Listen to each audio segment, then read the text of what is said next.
The president took to Twitter this morning, writing that our state is, quote, a cesspool of fake votes, end quote. This comes as the Clark County Registrar addressing the continuing vote count as well as fraud. 8 News Now reporter Joe Moeller is live outside the election center with what he's learned today. Joe?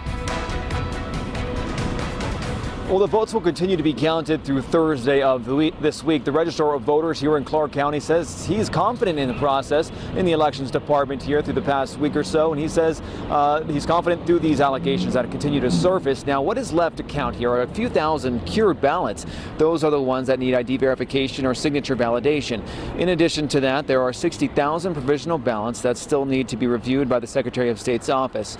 Those will be in by Thursday. Now, today on Twitter, President Trump claimed there is a substantial amount of voter fraud in Nevada. This includes an allegation that at least 2 votes were cast on behalf of dead people in Clark County. The Registrar of Voters responded to the campaign's allegations. We have sent information to the Secretary of State. They have an investigative team. They are currently looking into quite a few things. For those folks in the general public, we have the data. So if there's anything that's been done illegally, unfortunately, we're gonna find it.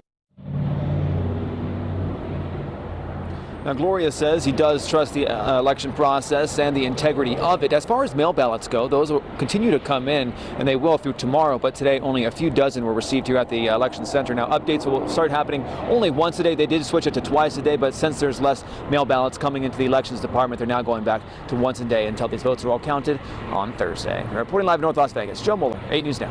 Right now, President Trump is continuing to say there is widespread voter fraud here in the state of Nevada, but his campaign and state Republicans have yet to show more than several isolated cases. Now, one of those cases involved a woman who died in 2017. The I-Team's David Charnes looking into that. And David, you talked to this woman's husband. Kirk Hartle's wife, Rosemary, who passed away 3 years ago. She is one of 2 cases of somebody who died on Clark County's voter rolls. They were sent a mail-in ballot, and that ballot was returned. The question now is, though, who voted for her? It was disbelief. Just it made no sense to me. Kirk Hartle said he was surprised when he found out his wife, who died in 2017, had sent in a mail-in ballot. I was surprised because she passed away 3 years ago. I was surprised to even get that. Rosemary Hartle died at 52 from breast cancer. Her name is still on Clark County's voter rolls, and since everyone in those rolls got a ballot, one was sent to Rosemary. But Kirk says a ballot never got to his house. That is pretty sickening to me, to be honest with you. According to ballot tracks, the mail-in ballot was sent October 9th and returned the day before Election Day. Clark County officials say Rosemary's signature is a match to what's on their records. Registrar for Elections Joe Gloria says any illegal activity will be flagged. Now Keith Hartle wonders who took advantage of his grief, adding he's surprised his wife received a ballot at all. It certainly brings up a lot of discomfort. You know, there's a pretty exhaustive process that you go through when someone passes. And in a second case, a man who died in 2017 also had a ballot cast in his name, but election officials tell me it appears his daughter actually sent in that ballot and she never cast her own ballot. Clark County has forwarded these 2 cases up to the Secretary of State's office. They're the ones who actually investigate. I'm David Charnes, 8 News Now. A new lawsuit over election transparencies in the works tonight. It comes after the Supreme Court decided not to order the county clerk to stop using a media room to hold poll watchers as ballots are counted. KXAN investigator Jody Barr reports on the pending action that seeks to stop the clerk from sequestering those poll watchers. Well, not only that, the Texas Secretary of State and the Attorney General have both weighed in on locking poll watchers away during ballot counting. Both offices say those watchers have the legal right to be close enough to see and hear elections officials handling those ballots. Preventing them from doing so is a Class A misdemeanor in Texas. This is the media room where we found it last week. Inside were 3 poll watchers and Travis County Clerk Dana DeBeauvoir. We had no audio at all. We could not hear what was going on. They were running ballots, they were signing reports. If more than one person was talking, you couldn't hear what was going on. You couldn't hear what anybody was saying. Jennifer Fleck is the poll watcher in the red plaid. She provided these pictures to us showing what she and the Republican Party say is poll watcher obstruction. Affidavits filed with the Supreme Court contain statements from 3 other poll watchers claiming they could not see or hear what was going on inside the ballot counting room on the other side of this glass. Clerk Dana DeBeauvoir told us last week, despite being corralled inside this room, the poll watchers aren't missing any of the action. But are these poll watchers able to see all around everywhere a ballot may be handled, the tabulation may be underway? They're able to see this and listen to what's going on with that? Yes, everything from it being when they're first brought in, checked off the list. You can see the information up on the wall that says what's come in and what hasn't. The part where it's opened up, the part where it's run through the scanners, and then the part where it's air gapped. The second part where it's run through the accumulators and the results are produced. They can see that entire process. Well, we asked the clerk for a follow-up interview regarding this new legal challenge, but the clerk never responded. It's important to note this clerk's office was accused of this same thing in the July elections. The Secretary of State wrote the Attorney General asking for a criminal investigation from July. The AG's office will not tell us whether it opened that criminal investigation, but the AG's office in its filing with the Supreme Court this weekend wrote that such sequestration violated the Texas election code. We'll continue following this to see whether the AG might pursue criminal charges over this media room. From the Travis County Clerk's Office, Jody Barr, KXAN Investigates. John, you've got this amazing team of folks around the country who are going out, who are investigating these election irregularities. Could you give our viewers an update on where we're at? You bet. So I think we made 3 tiers of progress already in the first 5 days since we launched this. Tier 1 is, answer the question, were rules changed for voting? Did things occur in states that were not authorized by the legislature? Because as you pointed out at the beginning of the show, the Constitution vests the power of changing election in the legislature and the legislature only. We have in Michigan, Pennsylvania, and Wisconsin concrete examples of voting procedures, voting counting procedures, voting ballot curing procedures being changed by unelected bureaucrats without the authority of the legislature. So we've answered that question in great detail. Some of the lawsuits that came out today cite that reporting, cite those memos in their challenges to these various state practices. The second thing we set out to identify is, was private money injected into the system in ways that we've not seen before? Now, I'm not talking about donations to candidates, that's totally allowable. We're talking about money going to election judges, going to election arbiters, to election entities that are counting the votes, gathering the votes, changing the rules. And the answer is yes. How much money? At least $350 million. Where did it come from? Mark Zuckerberg's checkbook, the founder of Facebook. How did it get administered? Through a group called the Center for Tech and Civic Life. And that group will not tell us how much money they sent to each jurisdiction. They sent money to 2,500 jurisdictions. If you look at the map, it's a lot of blue areas, it appears the money is, but they won't give us the per capita dollars that they've spent in these jurisdictions. But we now can answer the question, yes, private money was injected into the vote counting system in America. The third thing, where we're just in the beginning stages of, is it possible that 1, 2, 3, 5, 10,000 votes of people were counted that actually didn't vote? That's the allegation you hear from the whistleblowers that you mentioned at the top of the show. Tonight, I can tell you that in 6 states that we looked at, Nevada, Arizona, Wisconsin, Michigan, Pennsylvania, and Georgia, there are hundreds of thousands of people that when you run their current ballot requests up against change of address records or death records in America, there are several 100,000 voters listed as having voted in these states that appear to have filed a change of address or have died before the election. We're now going through the tedious process of calling those people one by one, saying, did you really vote? If not, who requested your ballot? And we're going to try to get to the bottom of that mystery. That's going to take a little bit of time.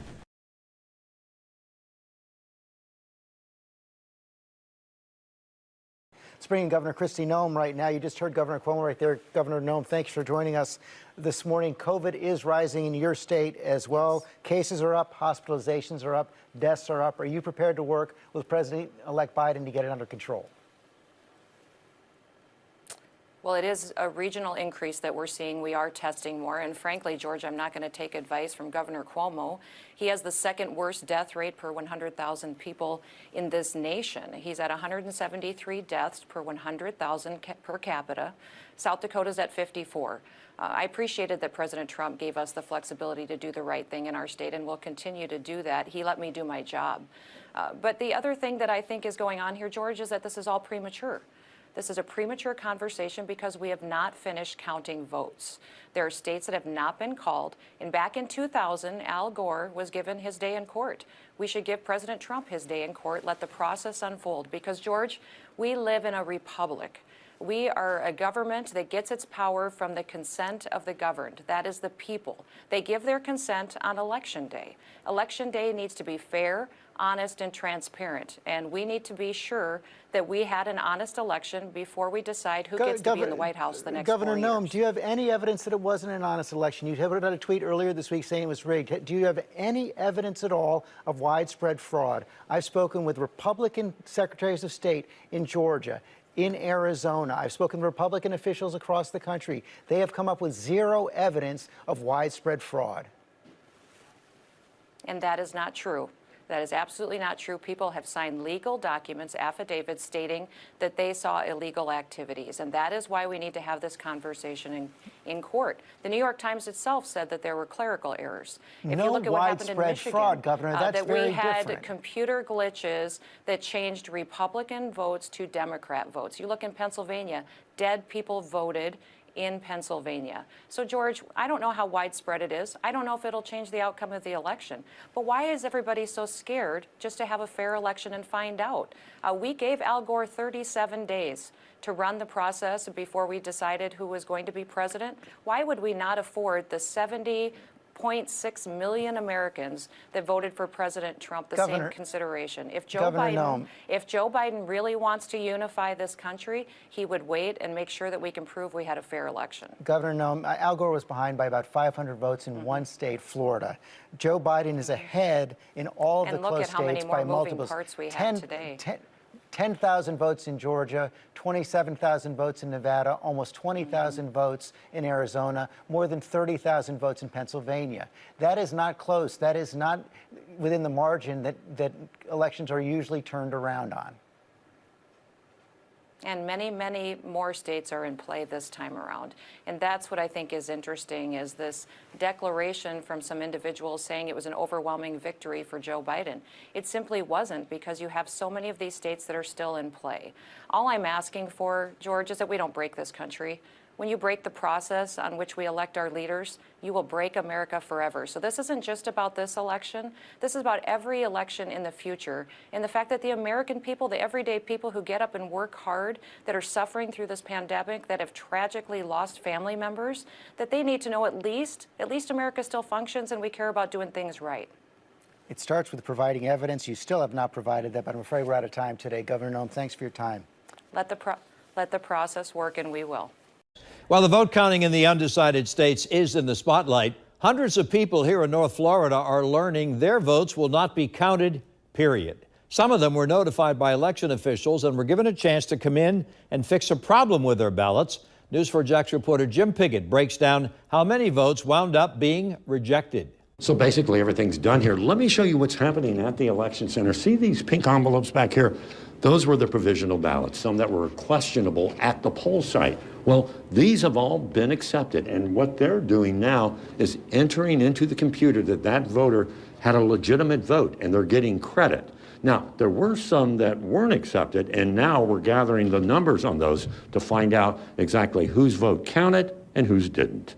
Every voter I spoke to this year wanted to make sure their vote counted, and that's why they either voted in person or dropped off a mail ballot. But despite that, there were still problems. In Duval County, 258 mail ballots were rejected, not counted, because signatures just didn't match. We notified a little over 1,000 that had signature issues.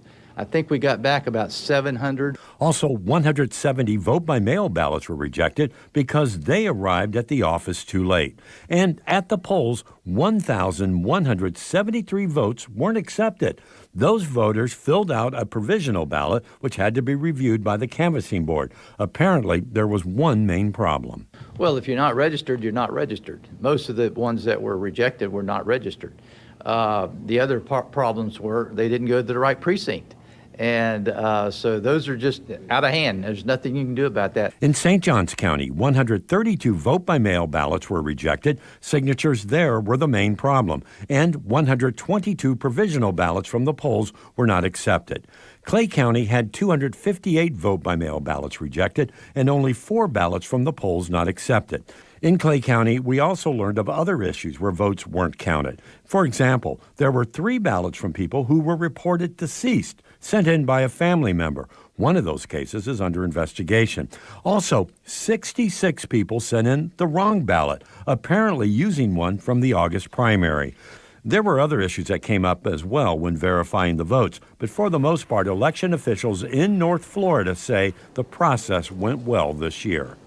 So while they're breathing a sigh of relief here, there's still one more thing they have to do, and that's audit this whole system.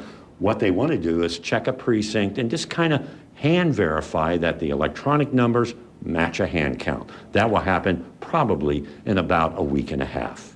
Jim Pickett, Channel 4, the local station. NBC's Tom Costello is working the phones this morning to bring us the latest on the counting of the votes. I know you've been looking into some of these Postal Service delays we've heard about. Yeah, this is very concerning, but bear with me because I need to explain it. You may recall earlier in the week, the Postal Service said that 300,000 ballots had arrived at the Postal Service but had not been scanned for delivery. A federal judge immediately ordered the Postal Service to sweep post offices in affected states looking for missing ballots. The Postal Service yesterday refused to comply with the federal judge's order. Just now, we have received the latest on-time delivery for yesterday, for Election Day, and this may suggest ballots may simply still not have been delivered. Look at these numbers. The Postal Service says in Atlanta yesterday, it had an on-time delivery score of just 82%. Keep in mind, before the last June, they were running 95% nationally. 82% in Atlanta. We're still waiting for votes, as you know, in Georgia. 61% in another battleground state. Delivery rate on time, 61% in central PA. 66% in Pittsburgh. 78% in Detroit, Michigan, another battleground state. 72% in Greensboro, North Carolina. 76% in Lakeland, Wisconsin. Now, how does this affect ballots that may be out? Guess what? Those battleground states, Arizona, Wisconsin, Michigan, and Georgia, have rules that you have to have your ballots in. They have to have arrived by mail yesterday. Those states do not offer a grace period. So now the Postal Service data this morning is suggesting that their on-time delivery rates were so bad yesterday, you theoretically could have tens of thousands, hundreds of thousands of ballots that still have not been delivered. The federal judge has ordered a noon hearing to discuss this and get to the bottom of it. And the question is whether he's going to be happy with the Postal Service essentially declining to do the sweep that he ordered. The Postal Service said yesterday it was already doing a sweep as part of its normal operations, guys. And what the remedy would be, if anything, if the judge doesn't like it. By the way, you put up those Postal Service delivery rates in the 60s, in the 70s. As I understand it, Tom, the average rate for the Postal Service in good times is 90% plus. So this is dramatically 95%. slower. 95. Okay. Yeah, that's right. In fact, back in June, 95%. Now, that was before President Trump's new Postmaster General came in and instituted what he called reforms. Others called it service cuts. The Democrats immediately alleged he was trying to slow the mail into the election. And so now we've seen mail service decline dramatically since June. The Postal Service has blamed the pandemic for that. Keep in mind, the pandemic has been going on, of course, since March, and they had a 95% rate in June. So these numbers are very concerning in these key battleground states and whether ballots are literally sitting in post offices right now.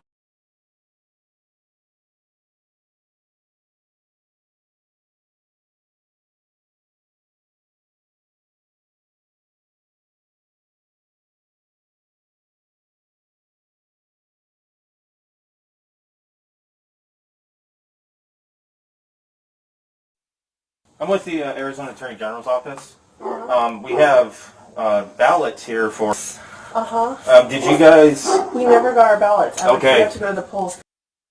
Well, the state attorney general and police are investigating more than a dozen stolen mail-in ballots. A man found 18 unopened early ballots hidden under a rock near 99th and Avenue in Glendale.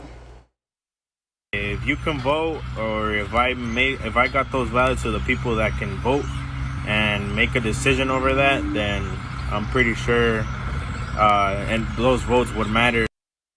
Well, he turned those ballots in to Glendale. Police detectives say they were stolen from mailboxes in a neighborhood just south of 107th Avenue in Northern. No one knows yet who did this or why. The AG's office and again, police worked to return those ballots over the weekend to be sure those people could still have a chance to vote. Our I-Team's been looking into alleged voter fraud across Nevada. During today's news conference by the Trump campaign announcing a lawsuit against Clark County, one woman said she went to vote only to be told that she already had voted. It's a story our I-Team's David Charnes broke earlier in the week, and David is here with more on that. David. Right, so John, we profiled Jill Stokey during our 6 o'clock newscast back on Monday. She's legally blind and needs help to vote, but when she went to vote early, she was told she had already voted. Now, Stokey showed us the device she uses to help her see, and she says she went to go vote in person but was told her mail-in ballot was sent in and that her signature matched. But Stokey is adamant she did not vote and believes her ballot was stolen. Clark County's Joe Glorio did not go as far to say Stokey was lying when he spoke today, but said in their mind she did vote. I personally dealt with Ms. Stoke. She brought her claim to me. We reviewed the ballot, and in our opinion, it's her signature. We also gave her an opportunity to provide a statement if she wanted to object to that and provide a challenge to that. She refused to do so. A member of the Nevada Secretary of State's office investigation team also interviewed her, and they had no issue with the assistance that we tried to give her. I have nothing else to comment on that. Next question. So that reporter saying, did you think she is lying? He said no response. Now, in that news conference earlier announcing that lawsuit, Stokey mentioned us here at Channel 8 saying that I had told her we had received emails and calls about voting inconsistencies.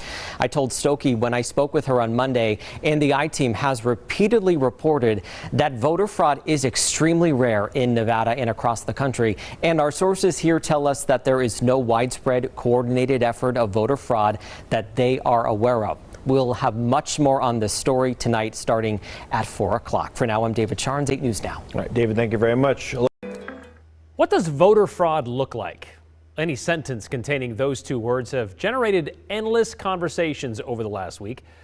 President Trump continues to push the idea that some aspect of fraud or illegal votes have impacted the election results in battleground states. And so far, no evidence exists to prove any of those claims. We were curious, though, if there was evidence, what would it look like? And how would election clerks identify it? And then what would they do about it? Joe Paris talked to the director of elections for Ada County to find out. So there's a number of ways, be it physical or electronic, that we'd be able to see that really pretty quickly. Saul Seiler is the director of elections for Ada County, Idaho's most populated county. And although election laws can vary from state to state, he says election teams have tools to key in on a mass voter fraud attempt. You know, it's just incredibly difficult. Again, every state has their own laws, but given the verification that's required, be it via signature, be it via identification, there's so many ways that we would be able to look at that and catch that. And I know that's true across the nation. We really are a group of dedicated civil servants that are just trying to ensure the accuracy and perpetuation of democracy. National attention has been put on the mass number of ballots sent by mail.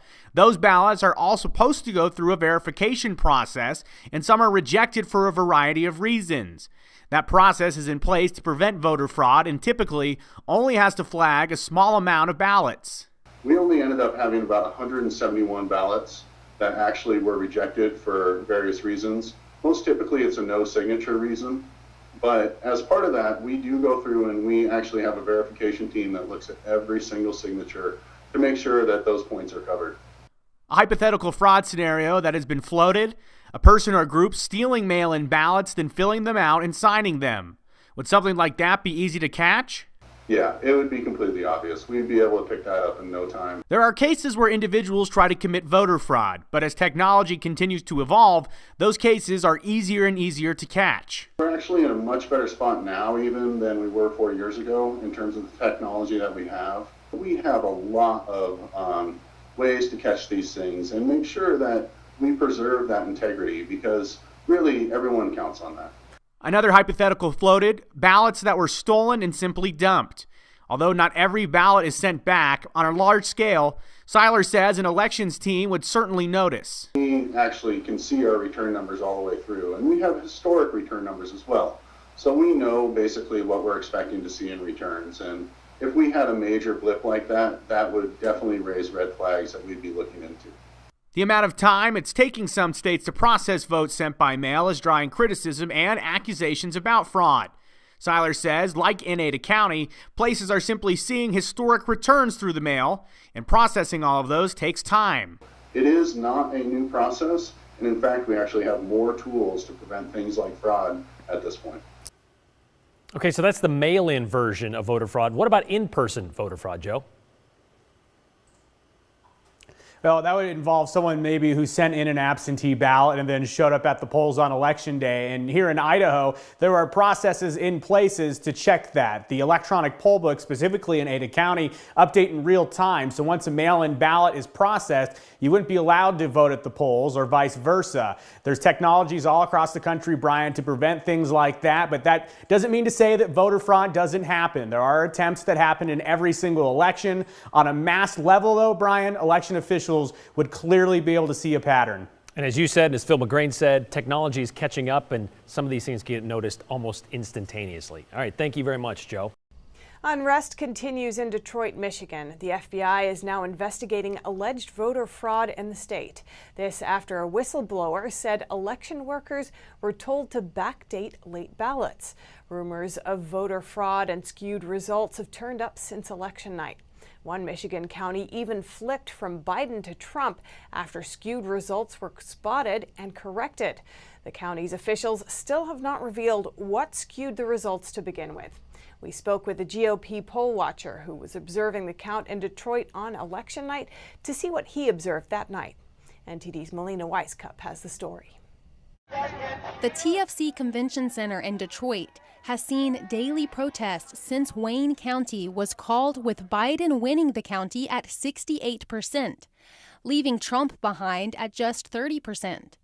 Since election night, pro-Trump protesters have gathered outside of the TFC Center to contest the results.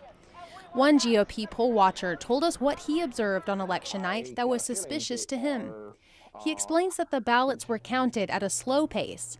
Watching the processing speed at his table and talking to his friends observing other tables, they calculated that only 7,000 ballots could have actually been counted on election night. And I got a feeling they were intentionally slowing down the process, so they would leave the bulk of the counting to be done when no GOP representative is available. He says the GOP watchers were told that they should be done at 5 a.m., but around 4 a.m., another truck came in with more ballots.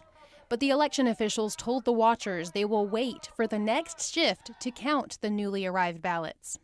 So this truck came in and it unloaded some ballots. One of my friends was watching that.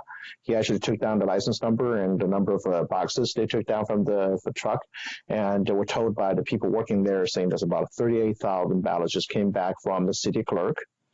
God knows when that got in, and they are put in here for count for the next shift. So he decided to do some digging, finding a list of names circulating on social media claiming to be records of illegal votes cast. After doing the fact check on Michigan's voter database website, some people whose ballots were marked as received were born in the year 1900. The next person is Carter James Bradley, also born in 1900 in January, a little older.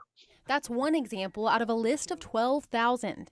During our fact-check process, we found that it appears some of these records are in the process of being deleted from the Michigan database.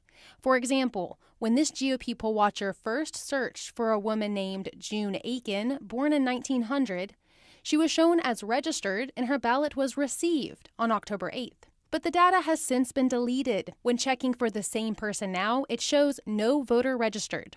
Another claim being disputed in Michigan is covered windows during ballot counts. Elections officials defended their decision to cover the windows, telling CNN that some windows were covered because poll workers inside those windows expressed concerns about people outside the center photographing and filming them in their work. NTD contacted the elections officials for clarification, but no response was given. And just today, Michigan's Antrim County uncovered skewed results that, when corrected, took a 30% lead from Biden and flipped the county red. The county initially reported that 62% of voters elected Biden, but updated results show Trump actually won with 56% to Biden's 42%. Antrim County officials have not identified what caused the skewed results to begin with. Reporting by Melina Weiskup, NTD News. As the Trump campaign files lawsuits and alleges voter fraud, supporters of the president are rallying around the country. In Atlanta, Georgia, on Thursday, voters gathered for a Protect the Vote rally outside the building where ballots were being counted. Our reporters were there. Protesters gathered outside the State Farm Arena in Atlanta, Georgia, where the county's ballots were being counted Thursday. They were there because they suspect that voter fraud is taking place during the ballot counting process. They said they want transparency and a free and fair election. I'm just here to support the legal counting of every legal ballot. I don't want fake ballots to be counted. I voted in Georgia. I don't want my vote diluted by false ballots. I have been here for over 20 years. I've never voted. This is the first time I've voted since I've been an American citizen. And I just want to make sure that my vote is counted. My voice is heard as a black woman living in America. The founder and CEO of NACA, a nonprofit home ownership advocacy organization, was also at the rally, but for a different reason. He said for over a month, NACA has been helping to drive people to the polls to vote, to make sure their voices are heard. But it's more than that. You want to make sure that the vote is counted. So we're here to make sure that all the votes are counted, and we're here to support the workers who are counting every vote. And what you see here is you see intimidation. Marks said the other protesters were trying to intimidate the ballot counters and suppress opinions that they don't like. But this protester expressed that she feels it's her voice being suppressed. We just have to do something to draw attention to the fact that we need free and fair elections. That's all we want, is a free and fair election. She also said mail-in ballots create a huge opportunity for election fraud and that America needs to go back to Election Day voting. One protester said she was originally from communist Cuba, where they don't have a voice in electing their leaders. And she had a warning for Biden supporters who weren't willing to acknowledge the possibility of election fraud. I am a Cuban American, and in Cuba, they suppress everybody's votes. So if you think that this is just temporary, you're wrong. It's going to happen to you in the future. So all the Democrats should be in the side of the Trump supporters today, so that this doesn't happen to you and your children one day. Though there is no hard evidence of election fraud at present, the irregularities and unusual circumstances and behaviors surrounding the vote counting process are enough to make these voters lose trust in the election system, and many can only see it getting resolved in court. Grace Coulter, NTD News, New York. 10 and only on 2. We have been telling you about concerns over the post office and mail-in ballots for months now, and tonight we're hearing from a local woman who found ballots from Alabama in her mailbox in Katy. Channel 2's Michael Aparti just spoke with the woman who received the ballots and a man who filled one of those out. He's live now with reaction tonight. Michael? Chris, there are still some questions as to exactly what happened. That woman in Katy says that she received both of those envelopes yesterday, 2 days after Election Day, but both are postmarked October 20th. The two envelopes are labeled official election mail, and they are addressed to the Dale County absentee election manager in Ozark, Alabama. So Denise Fierros is wondering how both pieces ended up hundreds of miles away in Katy, Texas. My daughter had brought the mail in, and she said, hey, we have these two ballots. Denise was worried someone's vote may not get counted. There's something wrong. there's something wrong somewhere, you know, because you as a person expect, you know, when you put something in the mail to get to its destination. So how many times has this happened? We looked up the name on the return address and spoke over the phone with David Pittman from Midland City. Well, that's me. That's my name. That's my address. David says his first absentee ballot never arrived, and he knew something was wrong with the second after he mailed it and a tracking website showed it wasn't returned. I just don't understand how a zip code like ours could be wound up at a zip code in Texas, which is so different. The post office is blaming the format of the pre-stamped address. The third and last line is the election manager's phone number, which include the digits 77450, a zip code for the Katy area. USPS said in a statement, quote, the placement of the phone number on the third caused our mail processing machines to misread the address and send it to Katy, Texas. Now, Denise says that her address is not anything close to what was on the envelopes, so that was another reason why she was questioning this. She has not opened them and plans to turn them into a city official on Monday. David told me that he went down to the courthouse the day before the election and explained what was going on, and they let him cast a ballot, possibly a provisional one. We were not able to track down the person on the second envelope. We're live in Katy tonight. Michael Lopardi, KPRC, Channel 2 News. Thank you, Michael. So new video tonight of what appears to be a mail carrier making a dumpster delivery. This happened behind Guyana's Pizza and Grill in San Carlos Park on Saturday.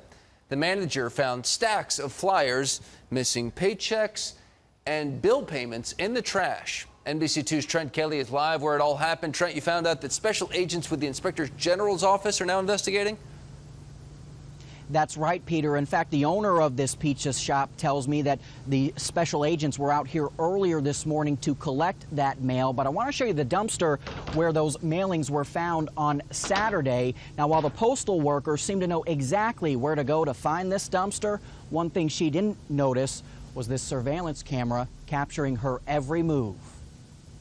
I called down to my wife. I say, check the garbage can. I just saw something really bizarre. A bizarre and potentially illegal act carried out right behind Louis Rondeau's San Carlos Park pizza shop. And sure enough, she confirmed there's mail here from people, and there's a lot of postcards. But it wasn't just postcards that Rondeo found inside his dumpster. Somebody's missing checks and payments. There's bills. I think there's some personal letters. Even more shocking was who Rondeo's surveillance cameras caught dumping that mail, a U.S. postal worker. You have one job, and that's to deliver the mail, and you threw it in the trash. Among the mail that was dumped, 400 business flyers belonging to Hudson Warren's real estate firm. It's not free, it's not cheap, and it's a big part of my business, so it's pretty frustrating to know that they're not getting to people. We reached out to the U.S. Postal Service. They tell us the Office of the Inspector General is now investigating. While they say mail dumping like this is rare, in the last year alone there have been nearly 500 arrests, 1,200 administrative actions, and more than $30 million in fines collected for other cases of mail theft, delay, and destruction. You can see that she rolled right in here like she owned the place. As special agents now investigate, some can't help but wonder if this isn't the first time this has happened. It begs me to think that she's probably done that before. Now, the owner of this pizza shop first reported this mail as being in this dumpster on Saturday, but special agents didn't get down here until this morning. Now, because of that delay, the postal worker in that video has yet to be identified. But as for what happens to this mail, I'm told if it is still in good condition, those letters will be processed and put back into the mail system. We're live in San Carlos Park tonight. Trent Kelly, NBC2. Not a campaign 2020. Many Americans are expected to vote by mail for the first time this November because of the pandemic. Across the country, rules vary for when you can get your ballot and when you should return it. But there is one thing clear. You need to give it some more time than your state might recommend to get your ballot through the mail system. CBS This Morning's Tony DeCopel has more on an experiment CBS News set up to see how long you should give yourself to make sure your vote counts. If you know how to mail a letter, you already know how to mail in your vote. How you doing? Good, thanks. Thank you very much. But how long might it take for that vote to actually arrive and be counted? You're welcome. Have a good afternoon. We decided to test it, sending 100 mock ballots simulating 100 voters from locations all across Philadelphia to a P.O. box we set up to represent a local election office. A couple days later, we mailed 100 more using the same size envelopes and the same class of mail as real ballots here. To approximate the weight, we even folded mock votes into every one. In the following week, we checked our P.O. box for the results. Mail pickup notice, there's more. When we went to collect everything, though, nothing? Most of our votes seemed to be lost. That's all I have back there right now. That's nothing. You're sure, huh? You're totally sure. I believe you. All right, then. Have a good day. Okay, take care. We had to ask for a manager. We're trying to do something about mail-in ballots. And explain ourselves before someone finally found our votes. They have them somewhere else. Okay, thank you. 1, 2. We soon discovered another problem, missorted mail. 2 pieces of it. We got a birthday card from Mike to Ronnie. Have a sweet B-day. Get it? There's a B on top. When the birthday greetings ended, 12, 13. We found a bigger issue. 21% of our votes hadn't materialized after 4 days. And the batch we'd mailed a week prior, some of those were missing too. So of our 100 ballots, 97 arrived, which sounds pretty good, unless you consider the fact that that means 3 people who tried to vote by mail in our mock election were in fact disenfranchised by mail. In a close election, 3% could be pivotal, especially in what's expected to be a record year for mail-in voting. We're going to see somewhere between probably 80 and 100 million voters receiving their ballot that way. The Postal Service says voters should mail their return ballots at least 1 week prior to the due date. But nearly half of all states still allow voters to request ballots less than a week before the election. So you can forgive the public for being a tad confused. How long do you think the post office recommends? About 3 days, 2 to 3 days. They're saying at least a week. A week? They're saying at least a week for your vote. I just don't trust the mail. That's true. You don't trust the mail either? Well, I just don't. I would like to give, especially during COVID, give them ample time to deliver it. I don't trust it. Why not? I don't know. I'm scared that it might get lost in the mail. I just want to make sure that my vote is submitted. Like, I see that it's submitted, that it actually counts. We should point out that official election mail has a logo that we didn't include, and that is supposed to help expedite it, but our results are broadly in line with the Postal Service's own audits. The Postmaster General declined our request for an interview, but in an email, the Postal Service told us it's committed to delivering election mail in a timely manner. It also says it can handle the expected surge and that it is working with election officials to help with that effort and to educate the public. Tony DeCopel, CBS News, New York. In 2016, out of 33 million mail-in ballots, more than 73,000 arrived too late to be counted. There is a mail mystery in Glendale. Someone dumped bags of letters, boxes, and other items at 2 different places. CBS 2's Candace Crone shows us one of those incidents was caught on camera. Cameras at 7Q Spa were rolling early yesterday morning as a budget box truck backed into the parking lot. Moments later, you see bag after bag being tossed out of the back and onto the ground. Mail, United States. A spa worker who found the bags took this video and discovered they were filled with hundreds of unopened envelopes and packages from the United States Postal Service. It was completely unusual. Like, if they're taking for their personal use, basically, why they have to drop off all unopened packages in somewhere. Lilia Serobian, who co-owns the spa, was stunned when she saw the video. Glendale police say just before these bags were discovered, they were called about more mail that had been dumped nearby. Authorities say several bags of mail were also tossed here in this alley, which is about half a mile from the spa. It's unclear, though, if the same truck was linked to both incidents. We contacted the Postal Service, but a spokesperson said they do not comment on ongoing investigations. We're told a USPS manager did come out to collect the mail. Serobian says the incident has her uneasy, given the recent controversy surrounding the Postal Service. Of course, it's suspicious. You start thinking, okay, something is going on, because no one has access to, all those boxes, packages. Reporting in Glendale, Candace Crone, CBS 2 News. Well, there's some new complaints tonight of another Texas elections office blocking poll watchers from seeing ballots counted. Earlier this week, we told you about the state asking the Attorney General to open a criminal investigation into the Travis County Clerk's office. The clerk is accused of sequestering poll watchers in this room where they say they could not see or hear the counting of ballots. And now KXAN investigator Jody Barr has uncovered similar allegations coming up out of Gillespie County. Well, just like the Travis County situation, this Gillespie complaint comes from Republicans. But let's be clear, none of what we're about to report is from anyone alleging voter fraud. This complaint centers on elections offices blocking poll workers from watching elections officials counting ballots. 3 watchers, including me, Angela, and one other, he gave us back our watcher form, but he said, "You're rejected. You're rejected.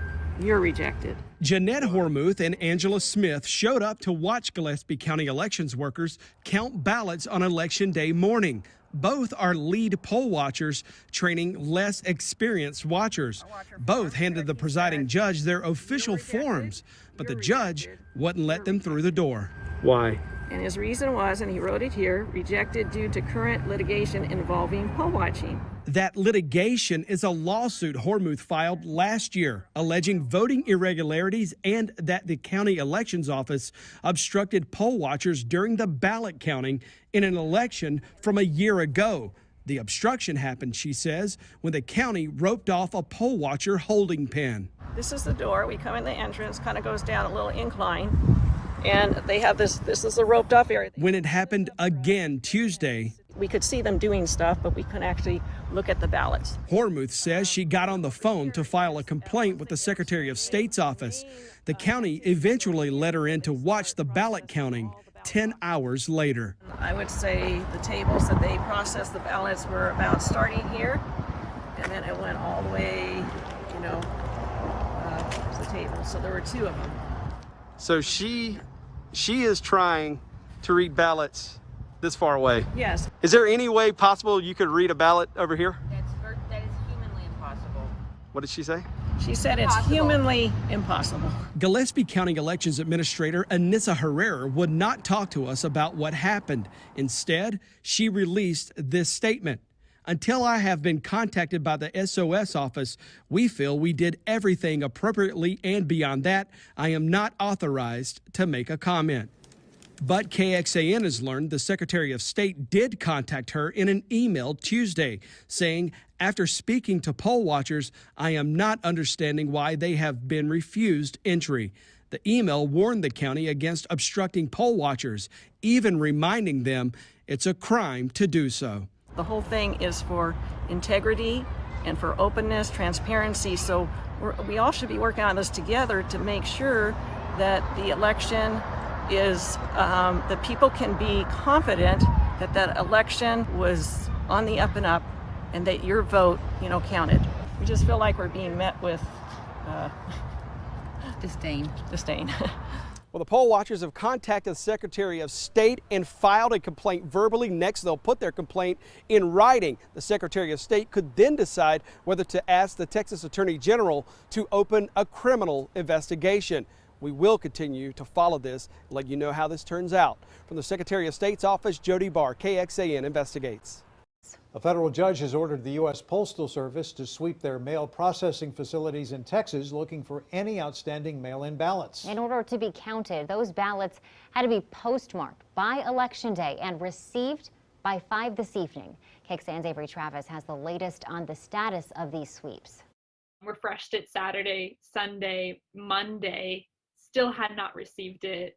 At that point, I was even sort of just scrolling through Google Flights of like, would it be possible to afford a flight to go home to vote? As a college student living out of state, Vanessa Kelson wasn't taking any chances getting her mail-in ballot back to Texas in time, instead opting to pay for express shipping. Not everyone, especially in a global pandemic and an economic recession, can just drop $11 for a piece of paper to be shipped back home. She says picturing people's ballots sitting left behind in a mail processing facility is an awful thought, but that's a real concern raised earlier this year by an audit of the Postal Service. In a hearing on Wednesday, a U.S. district judge slammed the agency, saying someone may have to pay the price for their failure to fully comply with an order to sweep facilities in battleground states for any mail-in ballots. 13 ballots were found in Pennsylvania, but USPS says they couldn't complete all the checks by the judge's Election Day deadline. So he ordered another round of checks at Texas facilities Wednesday afternoon. And according to our partners at the Texas Tribune, 815 ballots were found and delivered to Texas elections offices. Well, we had the same great idea. We were going to ask the post office to go and make a final sweep through. But the Travis County clerk says she's not worried. I don't even think they're going to find any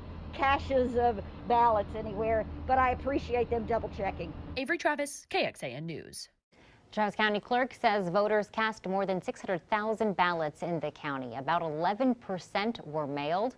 The clerk noted they still need to count a few hundred mail-in ballots. We're working to get more details from USPS about where inspectors found those 815 Texas ballots.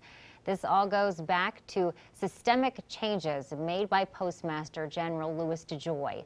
When he took over in June, he instituted cost-cutting measures. DeJoy told Congress that the changes were approved before he took office. But they included cuts to overtime and cracking down on late delivery trips. Mail drops and sorting machines were also removed. Many of those changes were reversed or suspended after lawsuits were filed, but they did slow down service to many areas for months. The federal judge who ordered the mail-in ballot sweeps said he would force DeJoy to testify in court about how the USPS handled the election. Milwaukee postal worker out of a job after failing to deliver. That letter carrier was fired just yesterday for putting mail in a dumpster. Rebecca Clough live in Shorewood tonight, where one neighborhood is wondering what mail they might have missed. Rebecca? Well, Steve and Carol, it's definitely not junk mail. Now, someone wondered why they found mail that should have been with a postal carrier in a dumpster just a few blocks away from here instead of in people's mailboxes. For one Shorewood neighborhood, the afternoon mail never arrived Monday. That's because the woman filling in for the route's regular carrier threw it out. That's a problem then. That's a significant problem. Maybe she took care of my junk mail for me. Let's hope it was that. According to the U.S. Postal Service, it was more than just junk mail in the trash. All classes of mail, including bills and important documents, were found in the dumpster near Capitol and Morris Boulevard. The Shorewood Police Department says on Monday, someone found mail in the dumpster. The officer came out here, gathered up all the mail that he could find, and he brought it here to the post office. Concerning to people like Ellie Wickman. She says she has no other ways of finding out if her bills or health care information are missing. If we don't get it in the mail, I wouldn't notice it. And unlike some of her neighbors, she doesn't use the internet to pay her bills. I would write out a check and mail it to them. The Office of Inspector General investigates mail theft by postal workers. It says the letter carrier was newly hired, still in their probationary period, and temporarily filling in on that route. The OIG said in a statement, "This type of alleged behavior within the Postal Service is not tolerated." But it's not right. I mean, you know, somebody like that shouldn't be on the job. Now that worker, as we said, was fired. The post office actually got the undelivered mail, and they are trying to deliver the mail that the officer gathered up. The Inspector General's office is investigating that worker. They say if you think you're a victim, they do have a hotline that you can call. We have that on our website, tmj4.com. Reporting live, Rebecca Clough, today's TMJ4. Well, thank Tonight, 2 local mail carriers are facing federal charges accused of failing to deliver mail and instead tossing it in the trash. Prosecutors say they found at least one mail-in ballot application among the discarded items and dozens of political mailings. Good evening, I'm Ken Rice. One of the mail carriers was caught on camera tossing mail in the trash. The other's charged with putting mail out with the trash for his neighborhood's weekly pickup. Andy Sheehan's been following the story all week and has this update tonight. The U.S. Attorney's Office says incriminating evidence, both this video surveillance and mountains of garbage bags left on the curb, pointed to 2 postal carriers suspected of trashing the mail.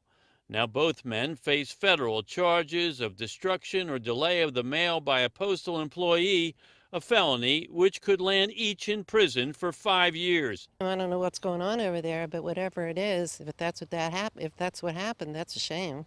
We first told you how special agents from the Postal Service Office of Inspector General descended on this house in Baldwin. It's owned by 48-year-old mail carrier Sean Troche, where they found 9 garbage bags filled with undelivered mail. According to the criminal complaint, quote, although Troche initially reported that only one of the single bags contained the mail, he ultimately acknowledged that all of the trash bags did and told investigators to take them. Troche told investigators that the mail had been intended for delivery on his route and acknowledged it was wrong to throw mail in the trash. We started finding mail in the recycle bin, and then the last couple drops we found in the trash can. In a second and separate case, a surveillance camera caught 29-year-old carrier James McLanigan, apparently dumping mail in the trash outside PERSED LGBTQ+ health services in Lawrenceville.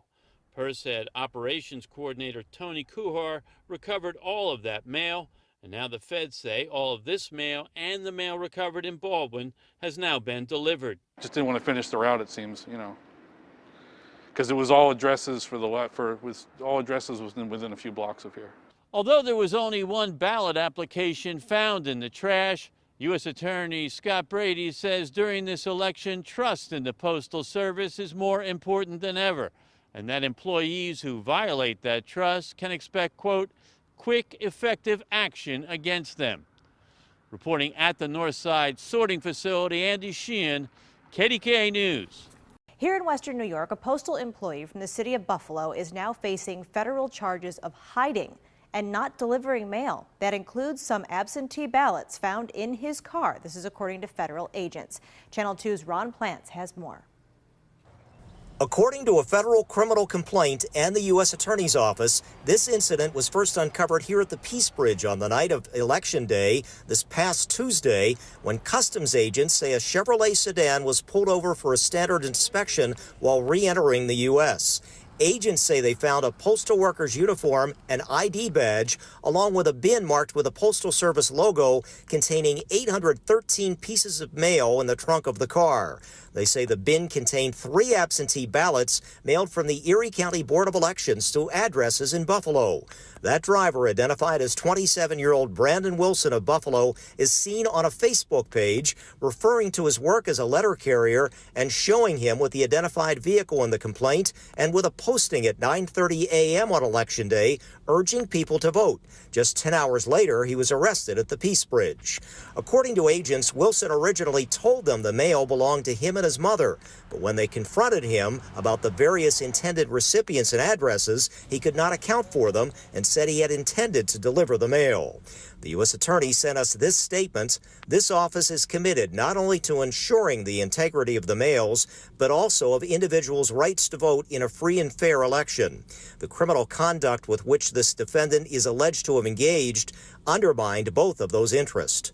Wilson, who is specifically charged with delay or destruction of the mail, faces up to 5 years in prison and a $250,000 fine. Ron Plants, Channel 2 News.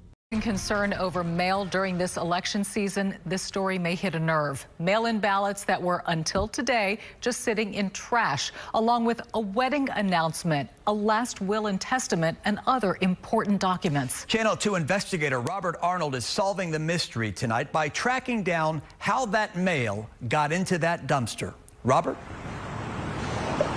Well, that's the $64,000 question U.S. postal inspectors are working on now. We do know the mail was not stolen here. It was tossed in that dumpster. As for who did it, one big clue was captured by complex security cameras. It's 3:29 a.m. and you're watching 2 men, faces covered, dumping 2 large boxes of mail in a dumpster at the Willow Run townhomes on Perry Road near Winfern. Later in the morning, a resident noticed the dumped mail and alerted complex management. I was wondering, what is this? You know, where did it come from? Who did this? John Lester got everything out of the dumpster and into the complex's office while they waited for postal inspectors. All of it was opened and dumped. Here's a rundown of what was tossed in the trash. This here was last will and testament. for a child. When we seen it was a bunch of personal information. There's a bunch of legal documents in there, voter ballots, there's wedding announcements. You heard that last part right. We saw one absentee ballot, a vote for President Donald Trump, bound for Baton Rouge. Another was heading to California. It's very concerning. When a postal employee arrived to collect the mail, This is raw mail. It's raw mail. Raw mail means it hadn't been processed yet. See, no postmarks. None of this mail was stolen here. The Postal Service reports at least some of the mail was stolen from the drop-off boxes at the post office on West 19th, a good 12 miles away. That may not be the only place that was hit, though. This was just sent yesterday. An employee of the Guest law firm told us these documents were left at the post office on Timmons near Lakewood Church. That's what's so shocking. That where the post office is located and it's found way over here. And that brings us back to this video. You can't see a license plate, but here's a better look at the car. And the two men are clearly dumping the mail.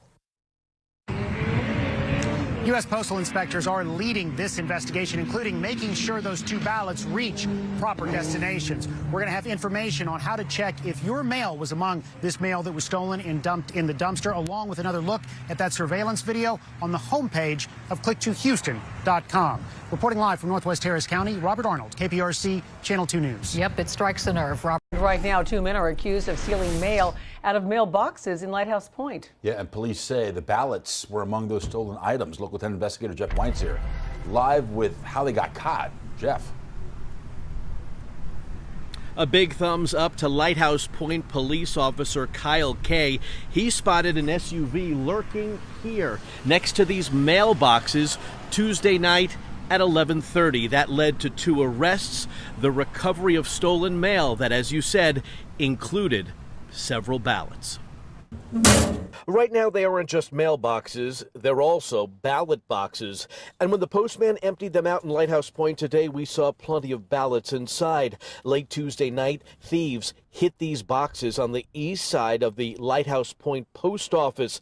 And among the items recovered by police, ballots. 28-year-old Junior Alexander Cabral, 20-year-old Vladimir Cabral Cuevas, both of Opalaca, now charged with third-degree felonies, including tampering with a ballot box and fraud. According to police reports, the officer saw the passenger shoving something between the seat and the center console. After being stopped, the officer found mail, ballots, and a small red bottle with duct tape and rope, likely used to fish mail out of a mailbox.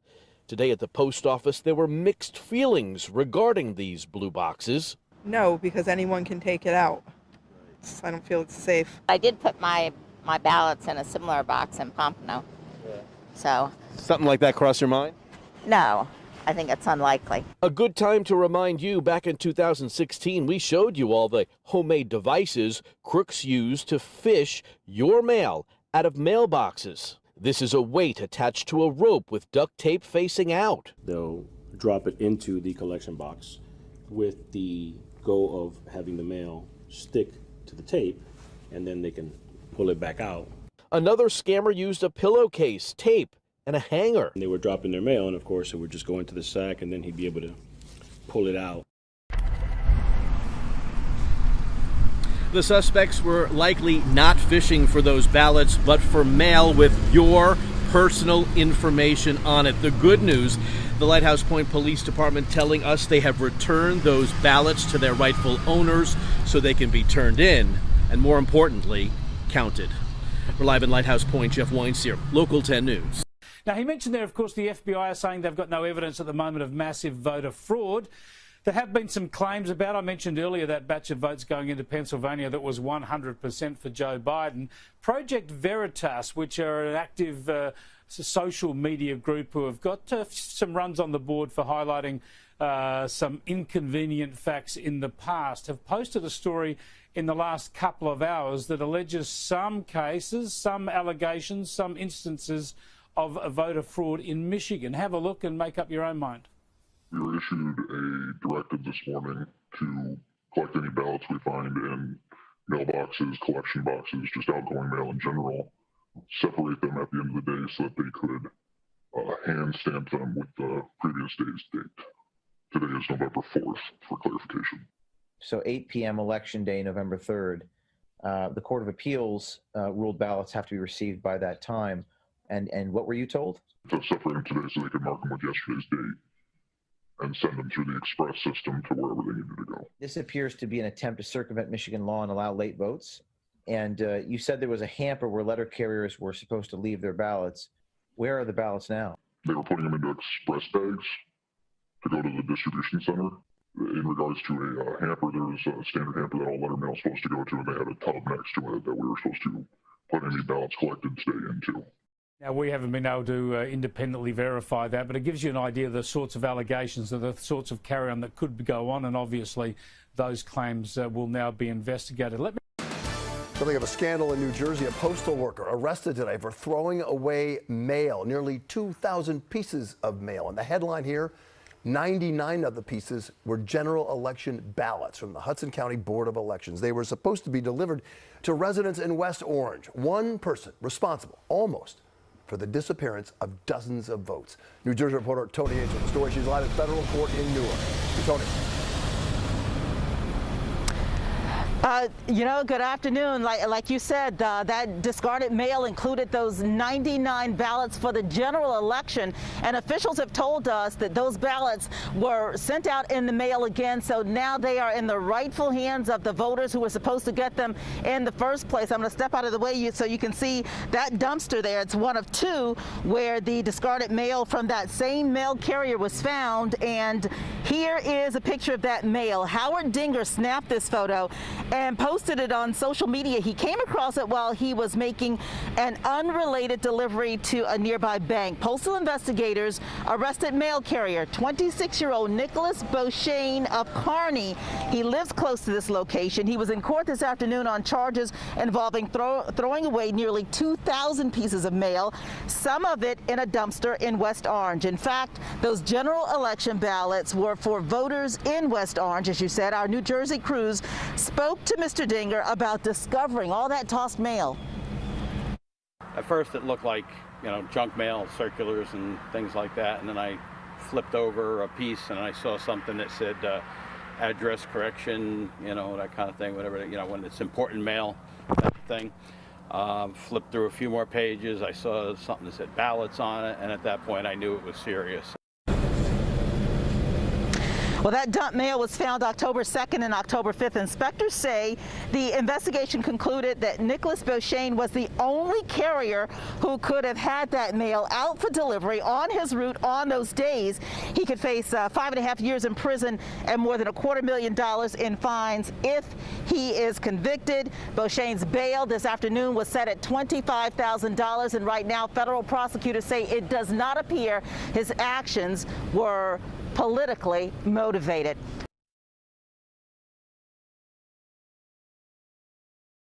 Federal prosecutors say a West Seneca postal worker could have interfered with the election by stealing absentee ballots and other mail. He's now charged with delay or destruction of mail. 7 Eyewitness News reporter Hannah Bueller shows us what led to the arrest and what authorities say they found in the man's car. It was 7:30 p.m. on election night when Customs and Border Protection officers say they stopped a U.S. postal worker near the Peace Bridge after getting off the 190 at the wrong exit. Customs and Border Protection officers did a sweep of his personal car. It was there investigators say they opened the trunk of Brandon Wilson's vehicle and found a postal carrier box with 3 absentee ballots sent to 2 Buffalo addresses from the Erie County Board of Elections, 106 political mailings, 220 first-class mailings, and 484 standard mailings. That's a total of 813 mail pieces that prosecutors say did not belong to Wilson. The first-class letter mailings were supposed to go to zip codes in the Buffalo-Cheektowaga border, with the majority going to 14215. In the criminal complaint, prosecutors say Wilson, who is from West Seneca, initially told officers the mailings were for him and his mother, but then said in September he estimated he placed mail from his delivery routes into his personal vehicle trunk on more than 4 occasions. Wilson said he intended to decrease the amount of mail in the trunk of his vehicle by placing a small amount into USPS missort containers in the morning before his shift began. But federal prosecutors say he hadn't placed any mail in the missort containers for 3 weeks. U.S. Attorney J.P. Kennedy says this office is committed not only to ensuring the integrity of the mails, but also individuals' right to vote in a free and fair election. The criminal conduct with which this defendant is alleged to have engaged undermine both of those interests. And the U.S. Postal Service tells me Wilson has been placed on emergency placement, which means he is out of work and has no access to the mail. This is pending the outcome of this criminal investigation. If convicted on the charges, he could spend 5 years in prison.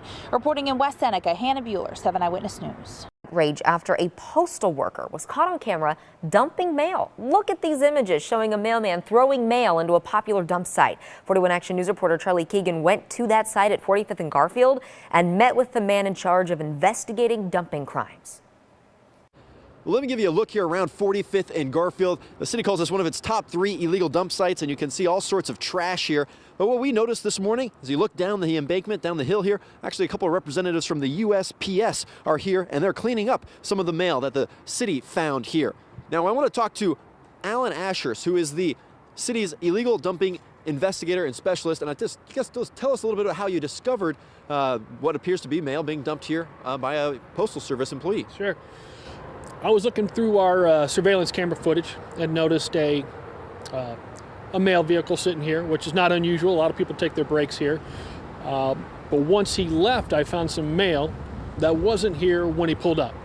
Just little white letters like you would see in your mailbox. Looked a little suspicious, so I came out here and I started taking a look around, and I found some letters and stuff like that.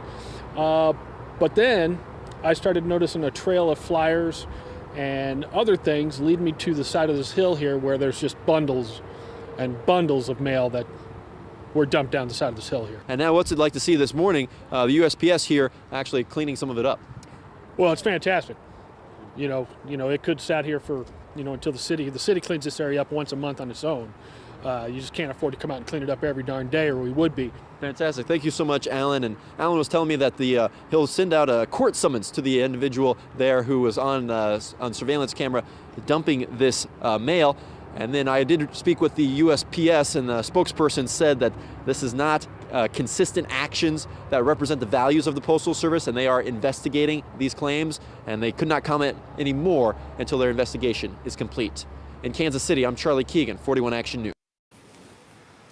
The man I spoke with today has a reason for taking out the trash. It's his job. But he also believes you should be sending your ballots in or taking them in person, which is the exact opposite thing that elections officials want you to do. They'd like you to drop them off or put them in the mail.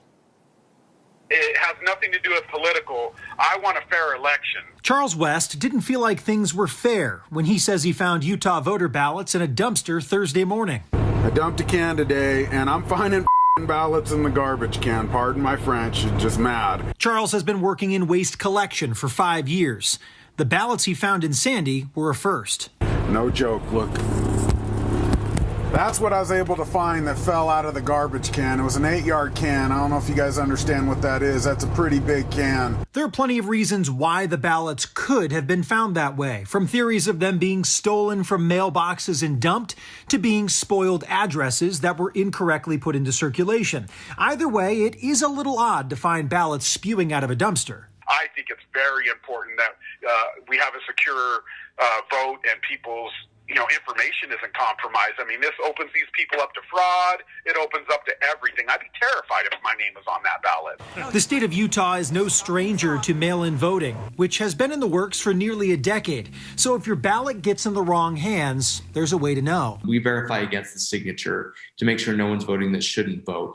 So there are some hiccups sometimes, and we like to hear those reported so we can fix those and work with the county clerk. With the ongoing pandemic, county clerks across the state are stressing the importance of not showing up at a polling station to vote this year. They can put it through the mail. They can also put it directly in a drop box that gets to the county clerk. Now, if someone really wants to go to a polling location and drop off their ballot, that's also fine.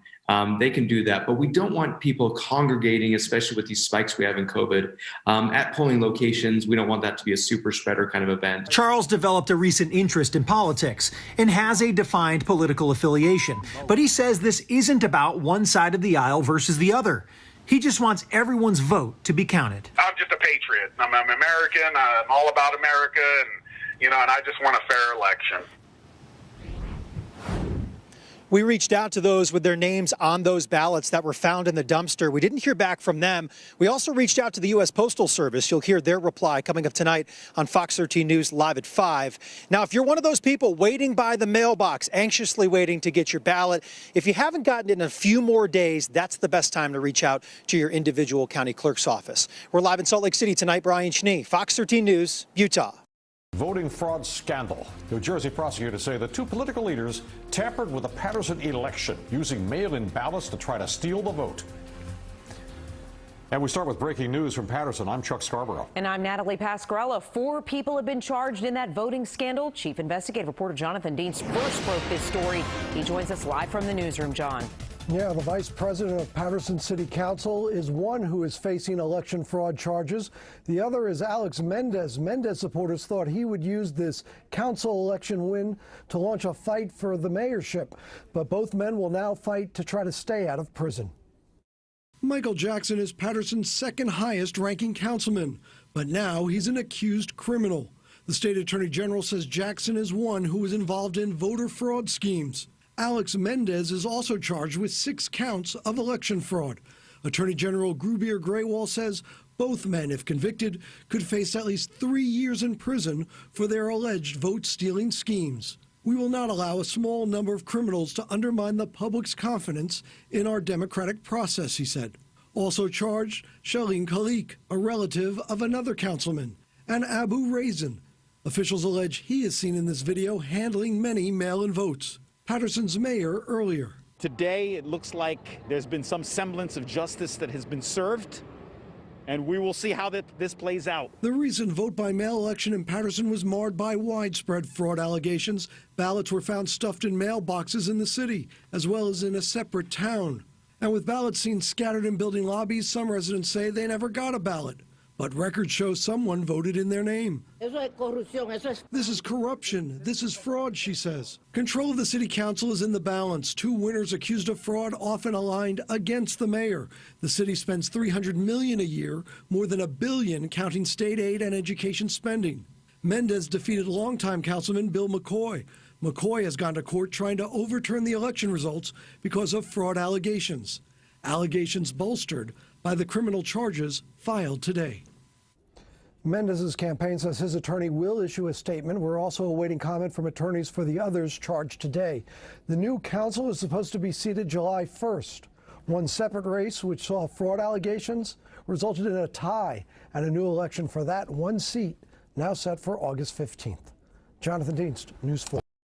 A Postal Service mail carrier in New Jersey was arrested on Wednesday for allegedly discarding mail, including 99 general election ballots. Nicholas Bosheen was charged with 1 count of delay, secretion, or detention of mail, and 1 count of obstruction of mail. The discarded ballots were addressed to residents of West Orange, New Jersey, according to the U.S. Attorney. According to documents filed in the U.S. District Court for the District of New Jersey, approximately 1,875 pieces of mail were recovered from dumpsters in North Arlington and West Orange between October 2nd and October 5th. They were slated for delivery in Orange and West Orange.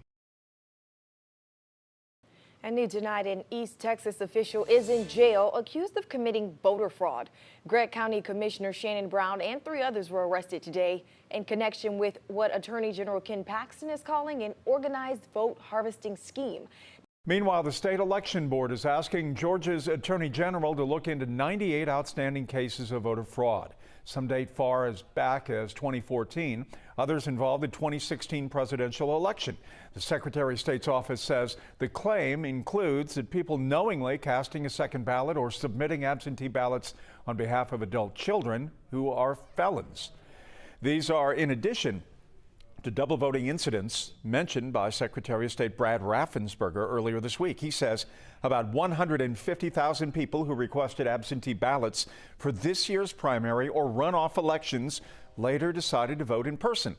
Out of that number, about 1,000 people voted both ways. The report now is spread across 100 Georgia counties. Secretary of State Raffensperger emphasized anyone found guilty of gaming the system will be prosecuted. But he said the cases of alleged double voting did not change any race results. Schaefer, we begin tonight in Luzerne County, where authorities say they stopped a case of voter fraud. County detectives say a man from 40 Fort filled out an application for an absentee ballot for his mother, who is dead. Newswatch 16's Carolyn Blackburn live tonight at the courthouse in Wilkes-Barre. Carolyn. Well, Scott, according to court paperwork, 67-year-old Robert Lynn used a typewriter to fill out that absentee ballot application in the name of his deceased mother. Court records show she died 5 years ago. Luzerne County officials say for the first time in 30 years, there has been a voter fraud arrest. County detectives say Robert Lynn of 40 Fort signed his deceased mother's name on an absentee ballot application, and that's a crime. Definitely it's disappointing because it puts actually Luzerne County in a bad light. Terrible. But it's going to be rampant in the whole state. He should be really locked up for life. Lynn is a registered Republican. Court paperwork shows the application was flagged in September, and election officials reported it to county detectives. There's always going to be people out there who are trying to take advantage of the system or try to cheat the system. But most importantly, there's people on the other side making sure that that doesn't happen. Court paperwork shows when detectives questioned Lynn about the absentee ballot application, he tried to pin the blame on a relative. He later allegedly admitted to filling it out. And I hope that this case really proves as an example to any single individual who's thinking that they can, do anything with regard to this election. The people are watching these things. Lynn was arraigned on charges of forgery and interference of an election. He was released on $10,000 unsecured bail. If he's found guilty, county officials say he could face up to 10 years in prison. Carolyn Blackburn, Newswatch 16, live here in Wilkes-Barre. Carolyn, thank you. They're right on it. They're right on the top of it. They're getting it done, investigating. Jan, who didn't want her last name used, was one of over 900 people who voted before noon today in Lake County. Officials say that's a pretty big number, considering this is the first day of early voting. These actions create chaos in our system in several ways. During Wednesday's press conference, Supervisor of Elections Alan Hayes said that information was changed to over 100 voter registrations. Many of those cases involved changing a Democratic or unaffiliated voter to a Republican voter. When Nancy Menzer heard the news, she didn't take any chances and decided to cast her ballot at the election's headquarters. I'd be very concerned because I used to be a Republican and I switched and I'm now a Democrat, but I did double check on the ballot and so far I feel very confident with how things went. The staff at all polling centers were told to be on high alert for any problems concerning voter registrations. And if there is a problem, they've been instructed to give the voter a correct ballot, which will then be sent to a canvassing board for review. Candidly, for the last 3 or 4 days, most of my effort has been on this bad scene rather than focusing on the election. Fortunately, I have a very capable team working behind me. We've got problems out there, and we've got some underhanded people out there that will sneak in, and we've got to make sure that that stops here in Florida and here in Lake County. In Lake County, Dave DeJohn, Spectrum News 13. While a steady stream of people continue dropping off vote-by-mail ballots, elections offices say they're working hard to make sure the votes are secure. We want to make sure that when you go to bed on election night, you will know that Florida had a fair and honest election. And not being an honest voter comes at a big price. Authorities say 62-year-old Larry Wiggins learned that the hard way. Manatee County Supervisor of Elections Mike Bennett says Wiggins requested a mail-in ballot for himself and his wife, but staff noticed the signature of Wiggins' wife did not match the one on file, and they discovered that she'd passed away in 2018. He admitted, yes, in fact, he had forged his dead wife's signature and had requested another vote-by-mail ballot. Wiggins was arrested for voter fraud and faces a third-degree felony charge, which could mean a $5,000 fine and up to 5 years in prison. His story was that he wanted to test the system, and I have, in fact, proved that the system works the way that we do it in Florida. Bennett says in the 8 years that he's been the supervisor of elections in Manatee County that this has only happened one other time. It's a lot more rare than people think. You hear about all of the voter fraud that people are afraid of.